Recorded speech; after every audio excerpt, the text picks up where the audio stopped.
The photo on Vivian's desk wasn't the worst part. You know The one worst person part right was the there? signature at the bottom. You don't Her have own to be name alone. written in her father's handwriting. And when Malcolm lifted his phone, his face went still. They just sent the same threat from inside this building.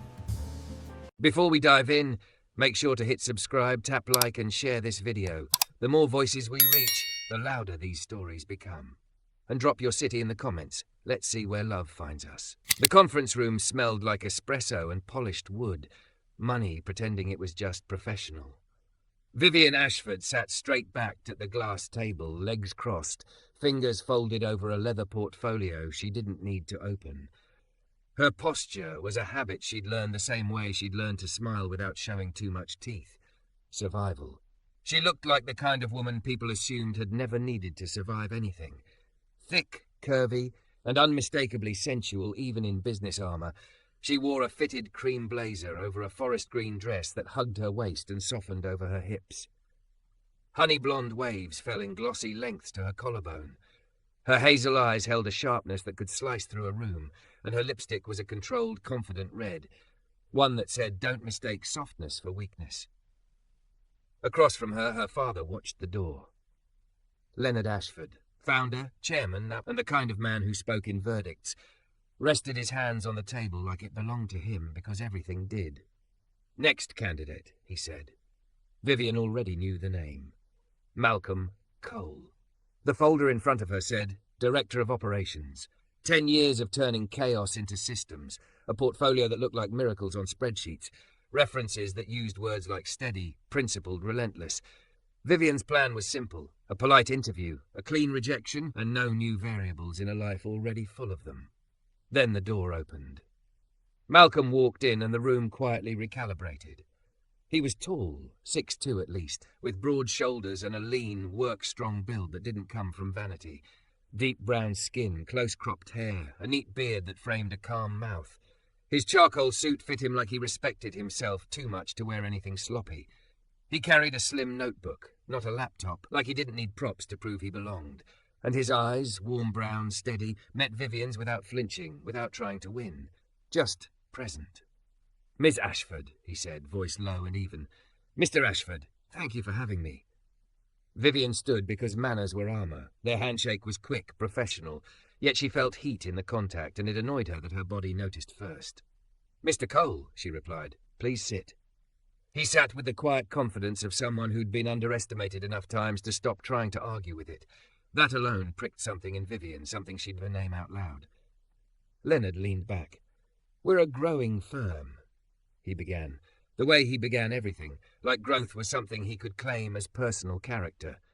"Our operations need structure, efficiency. We don't tolerate mistakes." Malcolm nodded once.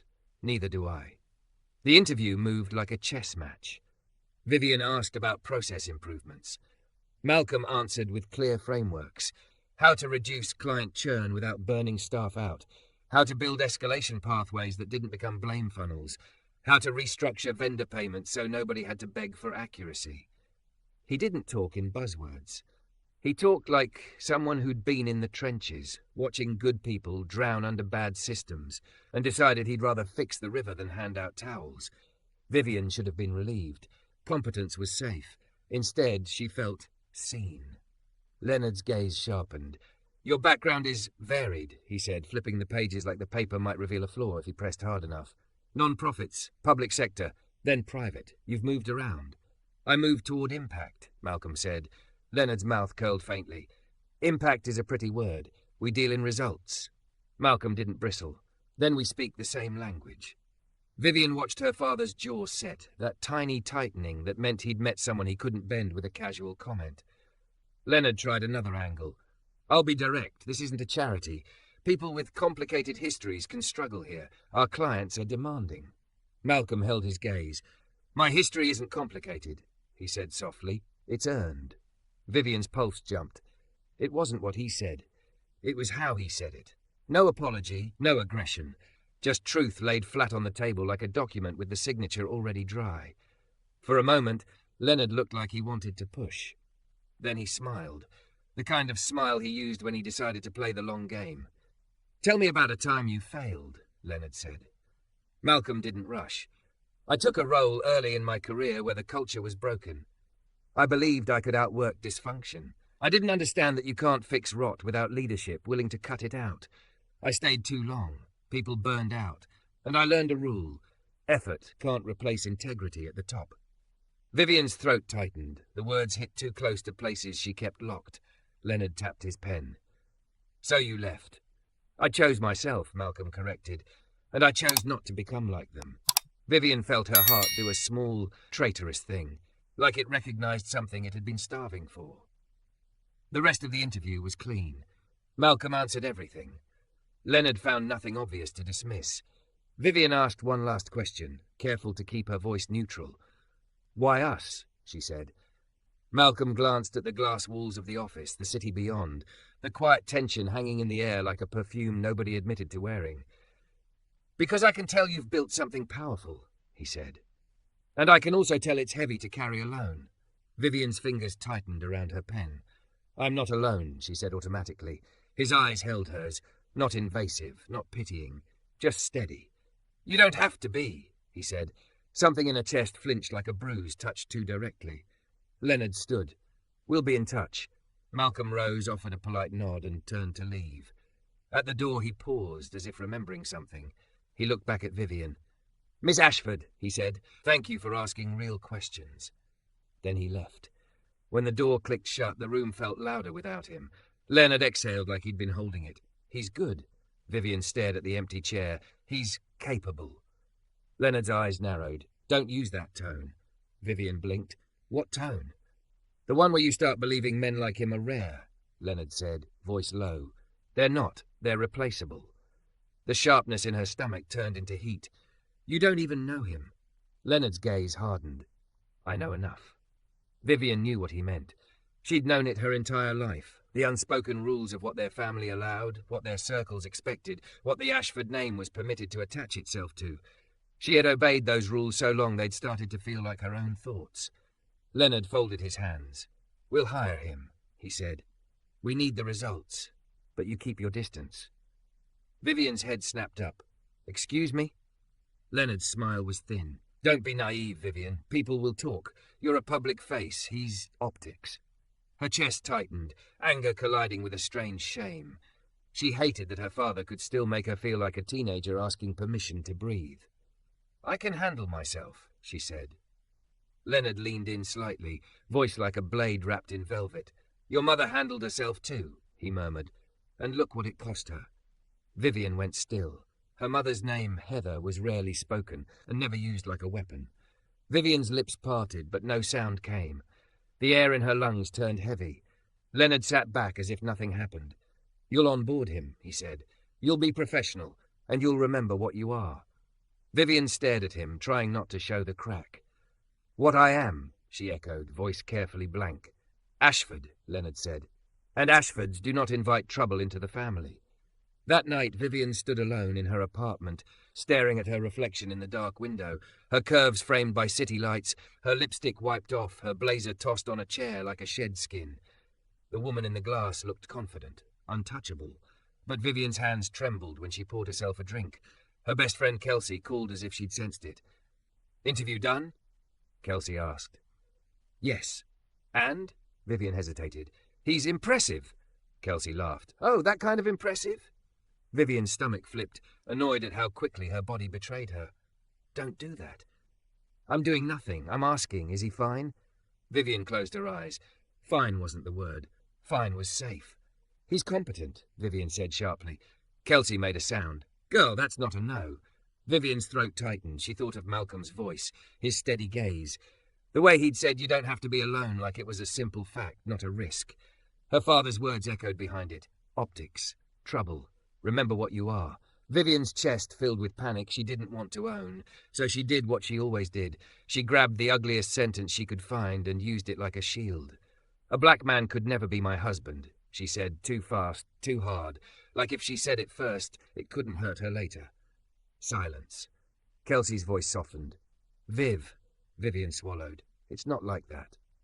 But even as she said it, her phone buzzed. A new email notification. Subject, welcome to Ashford and Blythe. Director of Operations offer accepted. Vivian stared at the screen until the letters blurred. Then below it, another buzz. This time a message from an unknown number. You don't know what you just brought into your house. Chapter 2. By Monday morning, Vivian had rewritten her entire personality into something crisp. She wore a fitted black pencil skirt and a soft ivory blouse that skimmed her curves without apologizing for them, hair pinned back into a sleek half-up style that made her look sharper than she felt. In the mirror, she practiced the expression she used when her father tried to corner her: calm, bored, untouchable. But the moment she stepped into the lobby and saw Malcolm Cole at reception, the script in her head went quiet. He stood with a visitor badge in hand, coat draped neatly over his arm, shoulders squared like he didn't need permission to belong in any building. When he turned, his eyes met hers with the same steady warmth from the interview. No challenge, no flattery, just presence. "Good morning, Miss Ashford," he said. "Vivian," she corrected without thinking. The smallest pause flickered across his face. Not surprise, more like he'd heard the invitation and was choosing how to hold it. "Malcolm," he replied. Vivian cleared her throat like she could erase the moment with a sound. "I'll show you upstairs." As they walked, people looked. Not in an obvious way. This wasn't a cartoon. It was worse. The subtle glance that lingered a beat too long. The quiet recalculation on faces that had always known exactly where Vivian Ashford fit in the world. Next to Malcolm, that certainty shifted. Vivian's phone vibrated in her palm. Unknown number. "I warned you." Her steps faltered. Malcolm noticed immediately. Not the phone, but her breath, the tiny change in rhythm. His gaze didn't drop to her hand like he was trying to catch her out. He just angled slightly, giving her space, his voice low. "You okay?" Vivian forced her mouth into shape. "Fine." He didn't argue. He didn't insist. He simply nodded like he believed she was allowed to have secrets and still be treated gently. That somehow made her throat sting. Upstairs, the operations floor buzzed with controlled chaos. Malcolm's presence calmed it in minutes. He introduced himself without making it a speech, shook hands without overdoing it, asked people what they needed instead of what they'd done wrong. By lunch, he'd mapped the workflow on a whiteboard, and by mid-afternoon, people were bringing him problems like they believed he would actually solve them. Vivian hated that she admired him. She hated it because admiration was the first crack. And cracks, Vivian had learned, were where love got in and ruined you. She spent the day hovering in a professional orbit around him, correcting minor errors in onboarding documents that didn't need correcting, scheduling meetings that could have been emails, checking her calendar twice like it might explain why her chest felt too full. At 4:30, Leonard Ashford called her into his office. His space was a monument to control. Dark wood, leather chairs, framed awards like trophies. He didn't look up when she entered.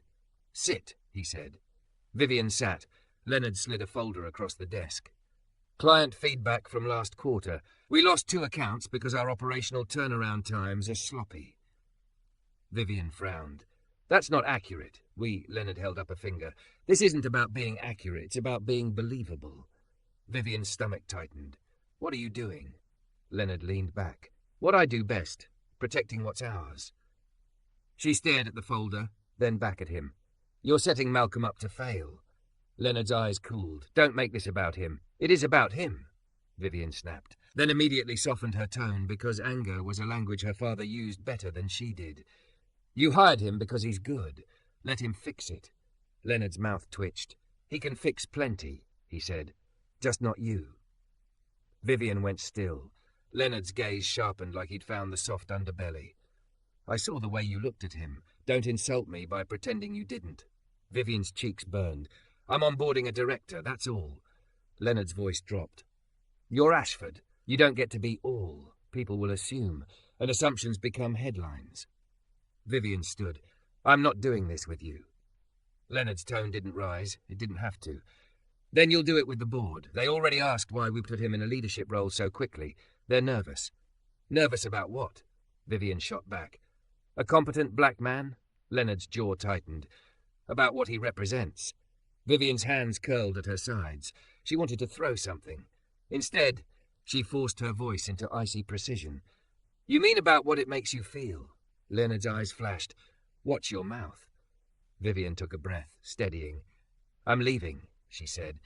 As she turned to go, Leonard spoke again, soft, cruel.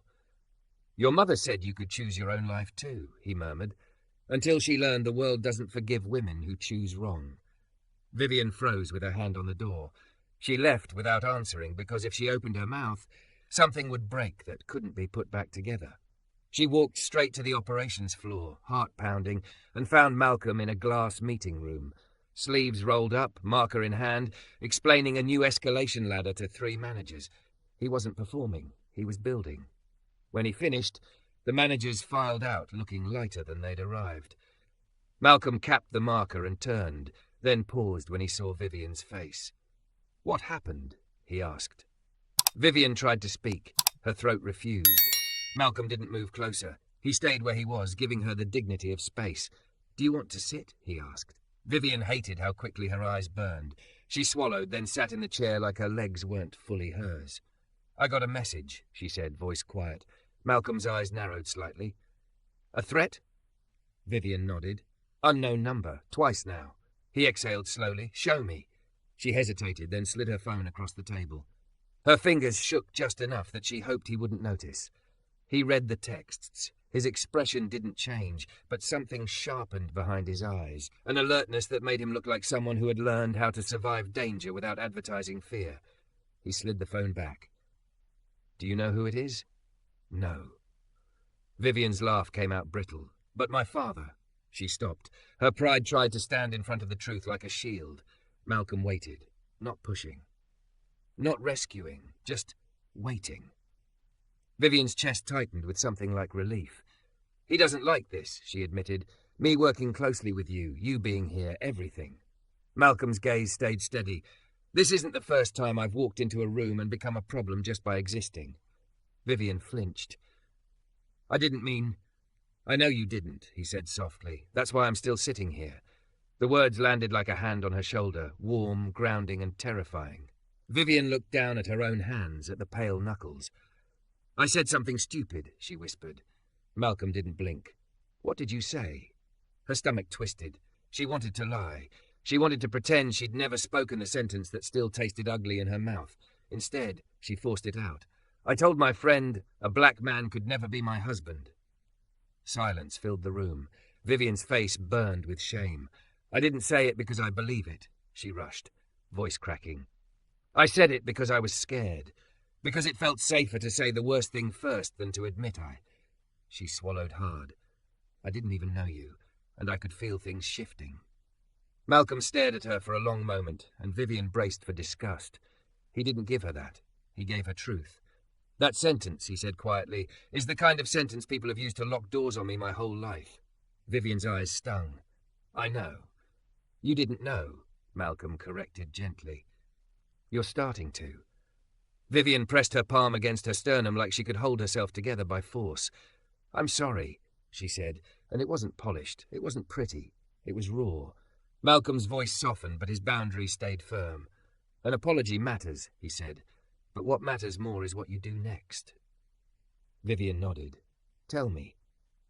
Malcolm leaned back slightly, studying her like he was deciding whether she was safe enough to be honest with.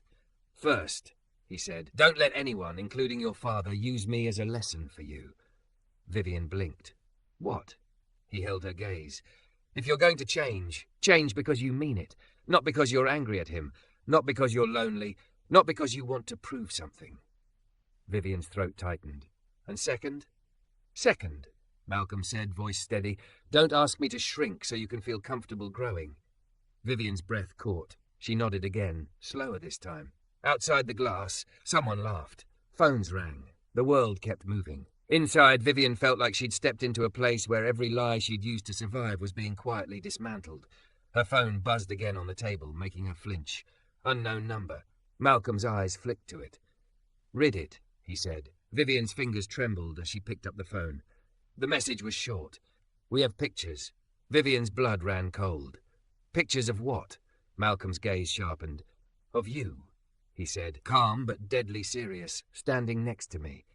Vivian's mouth went dry. She stared at the screen, then at Malcolm. This is insane. It's not insane, he said quietly. It's predictable. Vivian's breath came too fast, her pulse hammered in her ears. She felt her body searching for a script, a rule, something she could obey to make this go away. Then she looked at Malcolm, still calm, still present, and something in her steadied. "No," Vivian said, voice low and sudden. "I'm not doing this." Malcolm's brow lifted slightly. Vivian swallowed, forcing her spine straight. "I'm not going to let anyone threaten me into being smaller," she said. Then softer, almost like a vow, "or threaten me into treating you like a secret." Malcolm stared at her for a long moment, and Vivian saw it, the flicker of respect, cautious and earned. "Okay," he said simply, "then we handle it." Vivian nodded, but fear still clung to her ribs, because somewhere in this building someone was watching. And when Vivian's office door opened later that evening and she found a printed photo slipped onto her desk, grainy, zoomed in, her face turned toward Malcolm in the lobby like she was about to smile, she understood the real point of the threats. They weren't trying to ruin Malcolm. They were trying to train Vivian. At the bottom of the photo, written in thick black marker, were 4 words that made her stomach drop. "Choose, or we will." Chapter 3. Vivian stared at the printed photo until her eyes stopped seeing the image and started seeing the message behind it. Grainy, zoomed in. Her face turned toward Malcolm in the lobby like she was about to smile. "Choose, or we will." Her stomach clenched so hard it felt like a fist closing inside her. She set the paper down with care, like it was something sharp. Then she looked around her office. Glass walls, tasteful art, the view of the city. Everything expensive and beautiful, and suddenly not hers at all. Her phone buzzed again. Unknown number. "Last warning. End it, or we send these to the board and the press." Vivian's hand trembled, but her voice didn't when she whispered, "No." She didn't know who she was saying it to. Her father, the threat, the version of herself that had spent years swallowing. She picked up the photo and walked.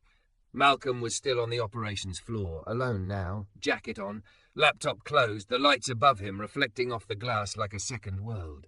When he saw her face, he stood immediately. "They came again," she said. He didn't ask who. He didn't ask what. He held out his hand, palm up, not grabbing, not pulling, an offer. Vivian placed the photo in his hand. His jaw tightened as he read the words. For the first time she saw anger flicker across his calm like lightning behind clouds. He exhaled slowly, controlled it.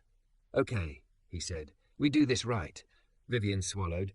"I'm not letting them train me." Malcolm's eyes softened, but his voice stayed firm. "Then we don't play their game alone." He walked with her to the quieter hallway near the executive offices. His presence didn't erase her fear, but it made it feel less like drowning. "Who else knows?" he asked. "My best friend," Vivian said. "Kelsey, and my father suspects something." "Does he know about the texts?" Vivian hesitated. "He might." She stopped herself, shame flashing hot. "He told me to keep my distance from you. He said it was optics." Malcolm nodded once, like he'd expected it. "We're going to loop in building security, IT, and legal, tonight." Vivian's pulse jumped. "Legal?"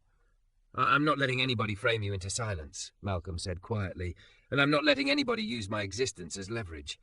Vivian's throat tightened. "Malcolm," he held her gaze. "This is the part where people usually ask me to be patient." Vivian flinched. "I won't." "Good," he said, "because patience without protection is just surrender with nicer wording." They moved like a plan had already started forming between them. 2 people who'd been forced to learn how to be careful, now choosing to be brave anyway. In IT, a tired-eyed analyst pulled logs, traced message metadata, and found what the threats had tried to hide. The texts weren't coming from nowhere. They were routed through a burner app, but the login pattern was sloppy. Reused Wi-Fi networks, repeated access points. One of them belonged to the building. Another belonged to Vivian's father's home. Vivian felt something cold spread through her ribs. "That doesn't prove it's him," she whispered, even as her heart screamed that she'd been lying to herself for years. Malcolm didn't celebrate being right. He didn't say, "I told you so." He just looked at her like he understood what it cost to realize the person who raised you also caged you. Security escorted her to Leonard's office. It was late enough that the floor was quiet, but Leonard was still there, as if he lived inside control itself. He looked up from his desk when they entered, and his expression shifted. First annoyance, then calculation, when he saw Malcolm standing beside Vivian. "What is this?" Leonard asked. voice sharp. Vivian held the photo up. Her hand didn't shake. Did you do this? Leonard's gaze flicked to the paper and dismissed it like it was a minor inconvenience. Don't be dramatic. Vivian's mouth went dry. Answer me. Leonard stood slowly, smoothing his suit like the gesture could smooth away the truth. You're being manipulated, he said, by him. Malcolm didn't move. Sir, he said calmly, this has nothing to do with manipulation. This is coercion. Leonard's eyes hardened. I didn't ask for your commentary. Vivian stepped forward, curves tight in her fitted dress, spine straight like she'd finally found a bone she'd been missing. I'm asking, she said. Did you send threats to me? Leonard's smile returned, thin, familiar, the smile that always came right before he made a thing sound reasonable that shouldn't be. I protected you, he said. That's my job. Vivian blinked hard. By threatening me. Leonard's voice lowered. By reminding you of consequences. Malcolm's jaw tightened. Consequences for what? Working with me? Leonard looked at him like he was dirt on a polished shoe, for forgetting who she is. Vivian's breath hitched. Who I am, she repeated softly. Leonard's eyes locked on hers. An Ashford, he said. Not a headline, not a scandal, not some social experiment. Vivian's chest burned. So you chose fear over your own daughter? Leonard scoffed. I chose reality. This world doesn't forgive women who make reckless choices. Vivian's voice cracked, but she didn't shrink. You mean it doesn't forgive women who choose outside your control? Leonard's expression sharpened. Vivian, don't do this. Don't do what? She whispered. Tell the truth. Leonard stepped closer, softening his tone like he was wrapping chains in silk. You don't love him, he said. You're reacting, you're rebelling, you're lonely, you're... I'm awake, Vivian cut in, louder than she meant to be. Silence fell. For a second, Leonard looked startled, like he wasn't used to her voice carrying that much weight. Vivian held up her phone. I have the logs, she said. I have the texts. I have the photo. I have enough to show the board you tried to intimidate your own daughter into obedience. Leonard's eyes flashed. You wouldn't. Vivian swallowed, then found something steadier than fear. I used to think your approval was oxygen, she said quietly. Now I realize it's been a hand on my throat. Leonard's mouth tightened. If you go to the board with this, he said, you'll destroy the company. Vivian's eyes stung. No, she whispered. You already tried to destroy me. Leonard turned to Malcolm, voice like a warning. Get out of my building. Malcolm didn't flinch. I'll leave when Vivian is safe, he said. Vivian's breath caught. Not because he played hero, because he didn't. He stood slightly to the side, hands visible, calm and grounded, giving her the lead like he had from the beginning. Leonard's gaze snapped back to Vivian. Choose, he said, almost spitting the word. Your family or this? This man, Vivian finished, voice steady. Say it like you mean it. Leonard's nostrils flared. Vivian. She took one step closer. You want my choice? She whispered. Here it is. Vivian turned, faced Malcolm, and for a moment the office disappeared. The desk, the awards, the legacy that had always felt like a cage. All she could see was the man who had refused to shrink, refused to let her use him as a weapon, refused to accept anything that wasn't real. I said a black man could never be my husband, Vivian said, voice breaking. I said it because I was afraid, because if I said it first, it couldn't hurt me later. Malcolm's eyes held hers. He didn't rescue her from it. He let her own it. Vivian swallowed, tears burning hot now. But the truth is, when you walked into that room, you didn't try to impress me. You didn't try to conquer me. You just stood there like you knew your worth, even when other people didn't. Her breath shuddered. And it made me realize I've been living my whole life trying to be worth something to a man who only loves what he can control. Leonard snapped. Vivian? Vivian didn't look at him. She looked at Malcolm. I'm choosing you, she whispered. Not to spite him, not to prove anything. I'm choosing you because when I'm near you, I can finally breathe like my body isn't bracing for the next punishment. Malcolm's throat moved. Vivian, she wiped her cheek with the back of her hand, lipstick long gone, dignity intact. I don't know what this costs, she said, but I know what it costs to keep living scared. Leonard's voice turned dangerous. If you walk out that door with him, you walk out of this family. Vivian finally turned to her father. Her hazel eyes were wet, but her stare was steel. Then I'm walking, she said. She took Malcolm's hand, not clinging, choosing. And Malcolm held it like it mattered, like it was holy and real and earned. They left. The next morning, Vivian stood in front of the board with a folder that felt heavier than paper. Leonard sat 3 seats away, face carved into calm, but his knee bounced under the table, one small betrayal of control. Vivian spoke clearly. She presented the texts, the photo, the network logs, and the security report. No drama, just truth. When the board chair asked, "Miss Ashford, are you aware of the reputational risk this situation creates?" Vivian lifted her chin. "Yes," she said, "and I'm aware of the reputational risk of a company led by a man who thinks intimidation is parenting." The room went silent. The vote wasn't immediate. It didn't need to be. Something had already shifted in the air, like people could finally see the thing they'd been pretending not to see. 2 weeks later, Vivian stood in a courthouse hallway in a simple white dress that hugged her curves like it was proud of her body, not afraid of it. Her hair fell in soft waves, her makeup minimal, her hands trembling slightly as she held a pen. Malcolm stood beside her in a dark suit, calm as ever, but his eyes were bright, like he'd been carrying this hope carefully and couldn't believe it was real. "You sure?" he asked quietly, not because he doubted her, because he respected her. Vivian breathed in, slow, breathed out, slower.